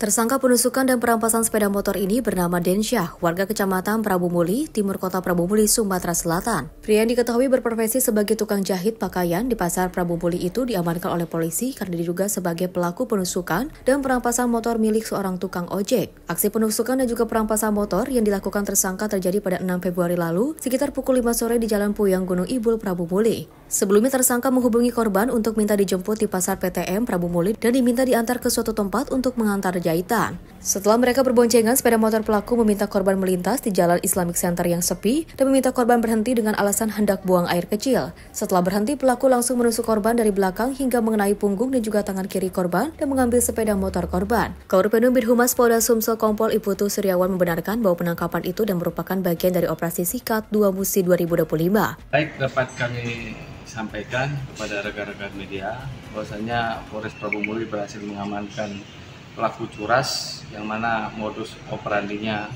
adalah berpura-pura untuk menumpang ya, kepada seseorang.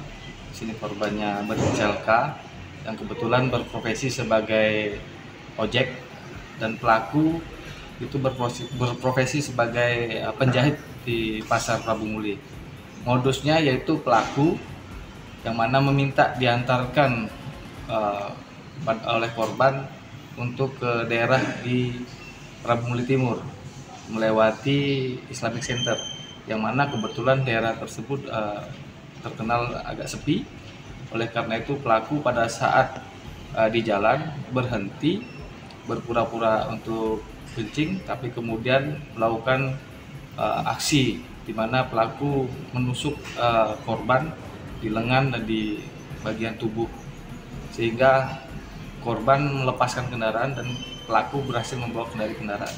Dan Polres Prabu Mulih berhasil bergerak cepat untuk mengungkap dan menangkap pelaku. Dari Palembang, Sumatera Selatan, jurnalis Simpo TV melaporkan. Sementara itu, jajaran Satreskrim Polres Metro Tangerang Kota menemukan Maria Gabriela, siswa SMA Strada Saint Thomas Aquino Karawaci, yang sempat dilaporkan hilang sejak 5 November 2025 lalu.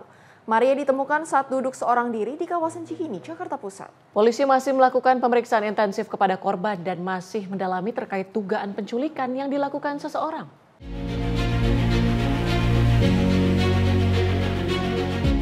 Siswi SMA Strada Santo Thomas Aquino Karawaci, Maria Gabriela, ditemukan jajaran Reskrim Polres Metro Tangerang Kota bersama sang ibu saat sedang duduk seorang diri di kawasan Taman Ismail Marzuki Cikini, Jakarta Pusat pada Rabu 12 November 2025 sore hari. Keberadaan korban diketahui berdasarkan pelacakan terhadap sinyal telepon genggam milik korban yang dalam kondisi aktif. Maria Gabriela kemudian dibawa menuju unit PPA Satreskrim Polres Metro Tangerang Kota untuk jalani pemeriksaan keperluan penyelidikan kepolisian mulai dari kesehatan dan visum et imperium serta psikologis atau kejiwaan. Kapolres Metro Tangerang Kota, Kombes Pol Raden Muhammad Jauhari memastikan pihaknya akan melakukan penyelidikan hingga tuntas dan kini masih lakukan pendalaman terkait dugaan penculikan. Alhamdulillah pada hari Rabu tanggal 12 November 2025, alhamdulillah jajaran Polres Metro Tangerang Kota berhasil menemukan Ananda Maria alias Gabriel 16 tahun yang berada sendirian tadi nongkrong di Taman Ismail Marzuki wilayah Jakarta Pusat Cikini. Dan alhamdulillah Ananda bisa kita temukan dan bisa bertemu lagi dengan ibunda. Kemudian terkait hal-hal berita penculikan maupun hal-hal yang disebarluaskan dalam medsos dan pemberitaan, saat ini jajaran Polres Metro Tangerang Kota masih dalam proses pendalaman. Sementara itu, ibu korban Brigita Titis mengatakan saat ditemukan anaknya dalam kondisi sehat dan sadar, mengapresiasi kinerja polisi yang menemukan anaknya dalam kurun waktu 5 hari dari dirinya melapor kehilangan. Saya Brigita Titis, ibunda dari Ananda Maria Gabriela atau dipanggil Maria atau Gaby, mengucapkan terima kasih sebesar-besarnya terutama untuk bapak-bapak yang luar biasa dari kepolisian Polres Metro Tangerang Kota. Saya mengucap syukur sekali untuk segala effort yang luar biasa dapat menemukan anak saya dalam waktu singkat. Terima kasih, terima kasih, terima kasih. Tuhan Yesus memberkati. Dalam keadaan sangat singkat ya, sekitar 5 hari kalau dilihat dari pertama kali saya laporan. Terima kasih sekali, anak saya sehat, kembali pulang dengan sehat. Saya tadi memeluk dengan luar biasa. Sebelumnya korban terlacak berada di salah satu hotel di kawasan Manggarai, Jakarta Selatan, namun berpindah tempat ke kawasan Taman Ismail Marzuki, Jakarta Pusat, dan ditemukan polisi bersama keluarga. Jajaran Satreskrim Polres Metro Tangerang Kota masih terus mengumpulkan alat bukti terhadap dugaan tindak pidana membawa pergi perempuan di bawah umur tanpa izin orang tua, sebagaimana diatur dalam pasal 332 KUHP. Dari Tangerang, Banten, jurnalis Simpo TV melaporkan. Sementara itu, 4 korban ledakan SMA Negeri 72 Jakarta diperbolehkan pulang usai menjalani perawatan intensif dan terapi hyperbarik di Rumah Sakit Yarsi, Jakarta Pusat. Keempat korban merupakan siswa dari SMA Negeri 72 Jakarta yang mengalami tuli mendadak usai insiden ledakan beberapa hari lalu.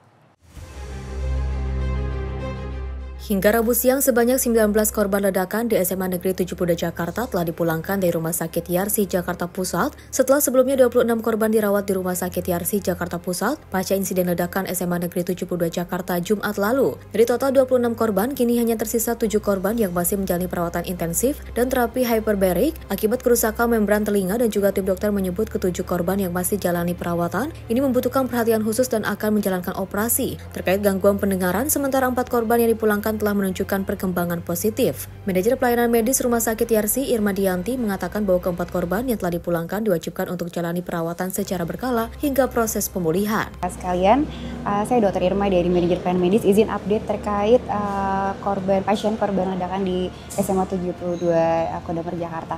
Jadi memang per hari ini di Rumah Sakit Yarsi sudah menangani sekitar total 26 pasien dengan total pasien dirawat inap di 18 orang. Namun beberapa pasien sudah mulai pulang dan hari ini sisa pasien dirawat inap itu ada 7 orang pasien ya. Kemarin dari sisa 7 orang ini memang sudah dilakukan bertahap. Sebelumnya pasien-pasien yang pertama hiperbarik. Alhamdulillah kondisinya sudah ada yang boleh pulang dan nanti direncanakan memang ada beberapa kali hiperbarik itu dilanjutkan di rawat jalan. Kemudian sisa pasien saat ini yang dirawat inap ada rencana operasi di timpanoplasti ya, karena memang ada terkait gangguan pendengarannya. Saat ini kita sedang proses persiapan alat untuk operasi tersebut. Lalu 1 orang yang memang kondisinya di intensive care, pasien tersebut akan melakukan operasi kembali, yaitu terkait debri demam ya, terkait perawatan di kondisi luka bakarnya. Dari sisa 7 orang yang sudah boleh pulang, insya Allah ada perbaikan, namun masih tetap ada proses kontrol ya, ada observasi di rawat jalan. Kemudian terkait tadi tindakan yang dilakukan hiperbarik, ya itu tadi ada proses tahapannya. Rencananya dilakukan ada sesi ya, sesi pertama dilakukan 5 kali, lalu nanti diperiksa kembali dengan dokter hiperbariknya terkait kondisi pasien tersebut. Gitu. Tentunya setelah dirawat inap ada kontrol dulu pasca rawatan. Itu tadi sebagian, kalau dibilang persen kan ada di bagian gendang telinga ya. Nah ini memang ada robekan yang cukup kita fokuskan ya terkait kondisi gendang telinganya. Dan 1 orang itu kan memang yang kemarin mengalami kondisi luka berat ya. Nah itu kan memang perlu rawatannya yang tidak sebentar, kemungkinan ke depan seperti itu. Jadi rata-rata mayoritas itu dari yang 7 itu mayoritas gendang telinga ya, bukan? 6 orang itu memang gangguan pendengaran ya. 1 orang yang ada luka cukup berat yang di ruang intensif itu. Gitu. Itu semuanya siswa umur di bawah 18 tahun atau ada yang? Di awal kami terima pasien itu adalah siswa. Nah jumlah pasien itu kan bertambah ya, yang awalnya kami terima 6, kemudian 15, kemudian 18, 22, dan terakhir kita baru rekap di 26. Terakhir itu ada dari pegawai guru, kemudian dari masjid ya di sekolah. Nah itu baru berdatangan itu ke poli rawat jalan. Tidak hanya melibatkan tindakan medis, tim dokter dari Rumah Sakit Yarsi juga terus lakukan pendampingan psikolog pada korban yang masih jalani perawatan untuk memberikan trauma healing kepada para korban. Dari Jakarta, Dio Balau, Simpo TV melaporkan. Pemirsa, penertiban pedagang kaki lima di kawasan Stasiun Depok diwarnai protes pedagang. Protes pedagang lantaran penertiban tidak sesuai dengan surat yang diedarkan sebelumnya.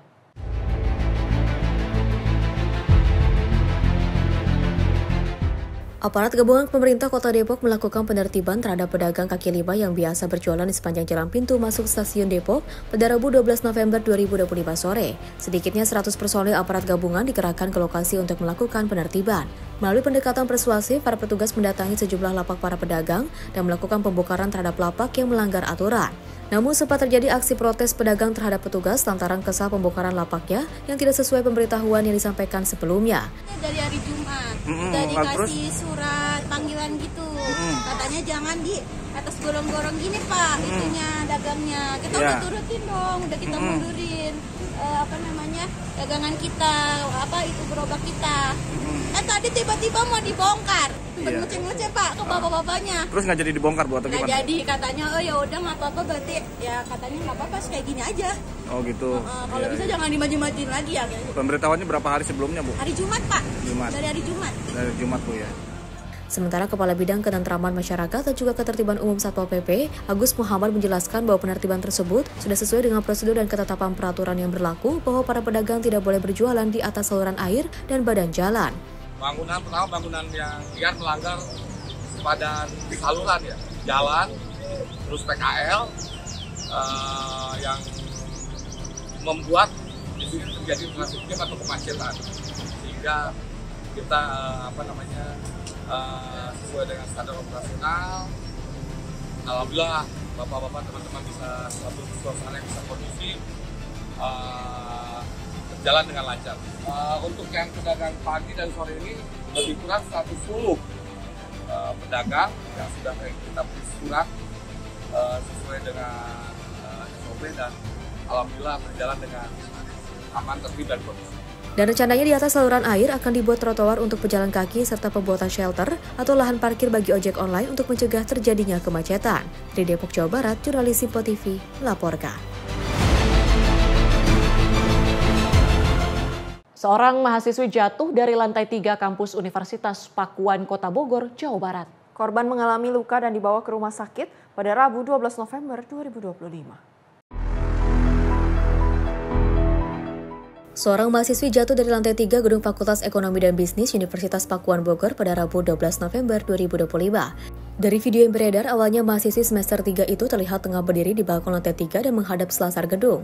Tak lama kemudian, korban bergerak mundur lalu menaiki pagar. Saat hendak duduk di pagar besi, korban tampak kehilangan keseimbangan hingga akhirnya terjatuh bebas dan tubuhnya mendarat di pintu masuk samping kiri gedung. Salah satu saksi mata, Sahrul Buhori, mengungkapkan sebelumnya kejadian itu, ia sempat melihat korban sedang berdiri di balkon lantai 3 sekitar pukul 12.00 waktu Indonesia Barat. Informasi yang dihimpun mahasiswa tersebut dalam kondisi kritis dan tengah menjalani perawatan intensif. Polisi yang mendapati laporan tersebut langsung mendatangi lokasi dan melakukan olah tempat kejadian perkara. Universitas Pakuan berkomitmen untuk bekerja sama dengan aparat berwenang untuk mendalami kejadian ini dan memastikan keselamatan mahasiswa yang bersangkutan. Tim redaksi Simpo TV melaporkan. Polisi menggelar rekonstruksi pembunuhan 5 orang anggota keluarga di Indramayu, Jawa Barat pada Rabu 12 November 2025 siang. Rekonstruksi ini memperagakan 90 adegan. Kedua pelaku menghabisi 5 orang dalam satu keluarga dengan cara dikubur dalam satu lubang dan membunuh bayi 8 bulan dengan cara ditenggelamkan di dalam bak mandi. Rekonstruksi ini dilakukan di lapangan Mapolres Indramayu, Jawa Barat pada Rabu 12 November 2025 siang. Rekonstruksi memperagakan 90 adegan kasus pembunuhan sadis terhadap satu keluarga yang terdiri dari 5 orang yang terjadi pada 29 Agustus lalu. Dalam rekonstruksi ini, polisi menghadirkan kedua tersangka masing-masing berinisial P dan R. Pelaku memperagakan dari mulai perencanaan hingga keduanya kabur. Kedua pelaku juga memperagakan bagaimana keduanya menghabisi kelima korban dalam satu keluarga tersebut. Dari mulai memukul para korban hingga menyeret tubuh korban dikubur dalam satu lubang di belakang rumah korban di kawasan Pauman, Kabupaten Indramayu. Bahkan tersangka juga sempat memberikan susu kepada korban balita berusia 8 bulan. Namun akhirnya korban bayi tersebut dibunuh dengan cara ditenggelamkan di dalam bak mandi rumah korban. Rekonstruksi ini dilakukan untuk menyamakan gambaran bagaimana kedua pelaku melakukan kejahatan atas kasus pembunuhan sadis yang sempat menggemparkan tersebut. Jadi untuk rekonstruksi ini ada 90 adegan, sekarang sedang berjalan. Nah, karena kita bisa menyimpulkan bahwasanya untuk orang-orang korban-korban yang dihabisi oleh para tersangka ini, yaitu meliputi yang pertama adalah saudara Budi, kemudian lanjut lagi ke saudara Saroni, lanjut ke saudari Oli dan anak-anaknya. Dan kemudian untuk jenazah itu ditarik ke belakang, dikubur secara berjajar dan tertumpuk juga. Seperti itu. Untuk korban yang balita itu katanya sempat diberi susu dulu Pak, ASI apa susu Pak, benar itu? Yang korban balita itu memang sempat menangis dan sempat ditenangkan oleh tersangka ini. Sementara itu, pihak perwakilan keluarga korban yang turut menyaksikan rekonstruksi ini sangat terpukul melihat bagaimana kelima korban dibunuh dengan sangat keji. Keluarga korban berharap agar kedua tersangka dihukum mati. Ya, saya kebetulan ini mewakili pihak keluarga karena kebetulan keluarga sendiri kan banyak ya yang ada. Jadi khusus pribadi saya sebagai keluarga sepupu ya, keluarga korban, yang saya sangat sedih atas kejadian ini untuk keluarga. Dan harapannya juga dari pihak keluarga, semoga pelaku dapat dihukum seberat-beratnya. Mungkin hukuman apa yang yang jelas hukuman yang setimpal yaitu nyawa dibayar nyawa.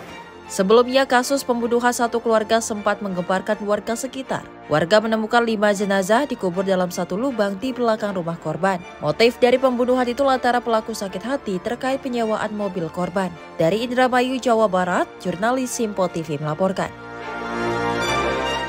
Seorang petugas Taman Air Mancur Patung Kuda Gambir, Jakarta Pusat ditemukan tergeletak tak bernyawa di area bak kontrol pada 12 November 2025 pagi.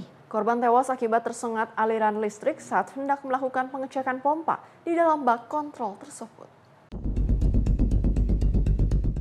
Petugas Taman Air Mancur Patung Kuda ditemukan sudah dalam kondisi tergeletak tak bernyawa di dalam bak kontrol di kawasan Gambir, Jakarta Pusat pada Rabu pagi. Korban M, 46 tahun, pekerja yang bertugas sebagai operator kontrol air mancur Patung Kuda di Jalan Merdeka Barat. Istri dan anak korban yang mengetahui kejadian tersebut tak kuasa menahan tangis saat melihat korban yang sudah dalam kondisi tergeletak tak bernyawa. Aparat kepolisian dari Polsek Metro Gambir yang tiba di lokasi langsung melakukan olah tempat kejadian perkara dengan memeriksa sekitar lokasi tewasnya korban. Salah seorang rekan korban menyebut diduga korban tewas akibat tersengat aliran listrik saat hendak melakukan pengecekan pompa air dalam bak kontrol tersebut. Kemungkinan Mardianto datang duluan. Nah, saya baru datang, parkir motor, saya melihat keadaan bakar sudah terbuka semua. Saya nyebrang, lihat keadaan ada paralon pembuangan air. Ini banjir semua. Nah, begitu saya noleh saya panggil Mardianto, tapi Mardianto diam saja. Begitu saya noleh ke bawah bangkar, lihat teman sudah terkapar dan geletak. Spontan saya langsung panggil petugas brimob yang ada di seberang, bapak-bapak brimob yang ada di seberang. Strom, ini kan ada banjir. Kemungkinan di dalam ini kan ada pompa sampit, pompa otomatis. Begitu ada air penuh, otomatis pelampung naik, air otomatis kesedot. Kemungkinan itu mati. Belum ada masalah. Macet tidak otomatis menyedot, makanya ada genangan air. Kemungkinan teman langsung ambil pompa sampit cadangan yang buat kita ngores kolam untuk menyedot ini. Guna kepentingan penyelidikan, jenazah korban kemudian langsung dievakuasi ke kamar jenazah Rumah Sakit Cipto Mangunkusumo. Kasus ini masih dalam penanganan aparat kepolisian sektor Gambir, Jakarta Pusat. Dari Jakarta, jurnalis Simpo TV melaporkan.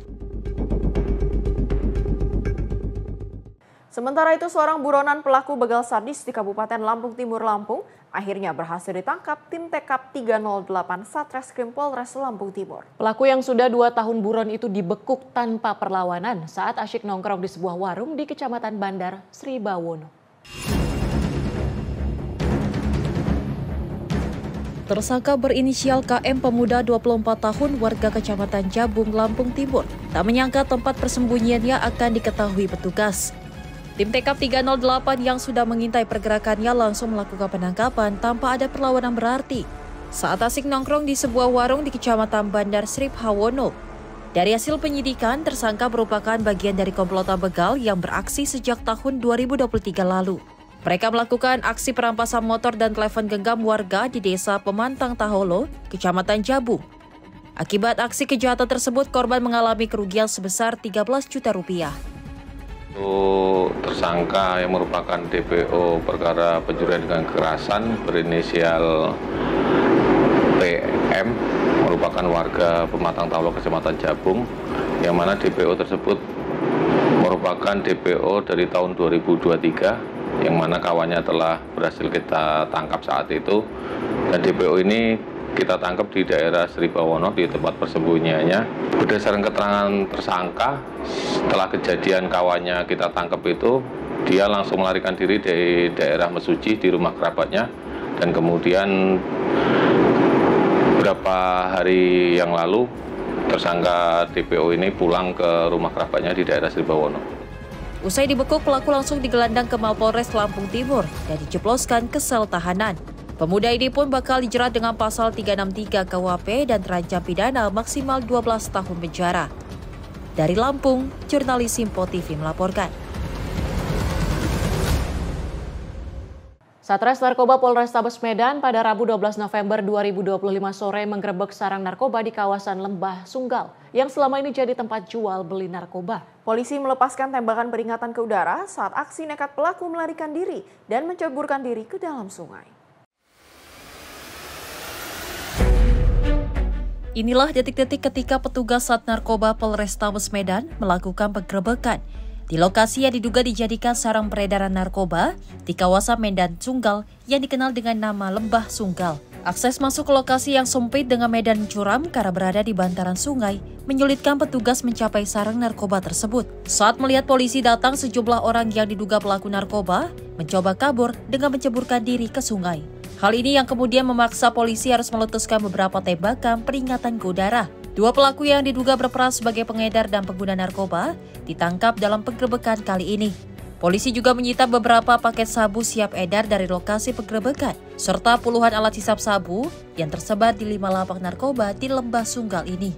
Kasatres Narkoba Polrestabes Medan Komisaris Polisi Rafli Yusuf Nugraha mengatakan sarang narkoba yang digerebek sebelumnya sudah berulang kali digerebek pihaknya. Untuk mencegah praktik serupa kembali terulang, 5 lapak narkoba yang ada kemudian dihancurkan dan dibakar.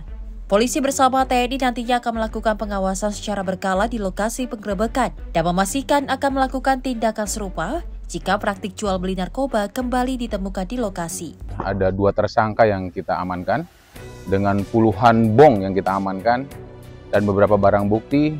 Namun kami sadari juga karena tempatnya begitu luas, ada beberapa orang yang kami duga melarikan diri, menyebur langsung ke sungai sebanyak estimasi 8-10 orang. Dapat kami jelaskan, di Lembah Sunggal ini ada 5 lapak yang sudah kita mapping tentunya. Sebagai wujud kontinu tadi, sudah ada 5 lapak yang kami petakan, dan 5 lapak sore hari ini kami pastikan kami bumi hanguskan. 2 pelaku yang ditangkap dalam penggerebekan kini sedang didalami keterangannya. Polisi tengah memburu pemasok narkoba di lokasi penggerebekan guna memutus mata rantai peredaran narkoba di kawasan ini. Dari Medan, Sumatera Utara, jurnalis Simpo TV melaporkan. Setelah sepekan penuh upaya pencarian lansia asal Banjardinas Karangsari, Desa Datah, Kecamatan Abang, Niwayan Retu berusia 75 tahun ditemukan dalam keadaan meninggal dunia. Lansia yang sehari-hari mengembala sapi itu ditemukan di dasar jurang sedalam sekitar 30 meter. Setelah 7 hari dinyatakan hilang, Niwayan Retu 75 tahun, warga Banjar Panglega, Desa Datah, Kecamatan Abang, Karangasem, akhirnya ditemukan dalam kondisi meninggal dunia. Jasad korban ditemukan tim SAR gabungan di dasar jurang pada Rabu 12 November 2025 sekitar pukul 13.40 waktu Indonesia bagian tengah. Saat itu pencarian difokuskan di sekitar lokasi ditemukannya 2 ekor sapi milik korban. Pencarian sempat terhambat akibat hujan deras, sehingga penyisiran dihentikan sementara. Setelah cuaca membaik, tim kembali melanjutkan operasi dengan menurunkan personil menggunakan teknik lowering. Hingga akhirnya pada penurunan ketiga, jasad korban ditemukan di kedalaman sekitar 30 meter. Setelah dievakuasi, jenazah langsung dibawa menuju RSUD Kabupaten Karangasem menggunakan ambulans rumah sakit setempat. Tim redaksi Simpo TV melaporkan. Informasi tadi menutup perjumpaan kita hari ini. Saya Azhar, mewakili kru yang bertugas mengucapkan terima kasih, selamat malam, dan sampai jumpa.